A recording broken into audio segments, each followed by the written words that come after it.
খুব ভালোভাবে হয়ে গেছে।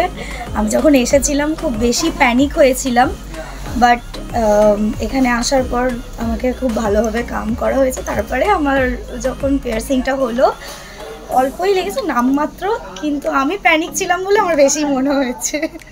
তখন খুব ভয় পেয়ে গেছিলাম, বাট সেরকম ব্যথা হয়নি, বাকি সব ঠিক আছে। Thank you.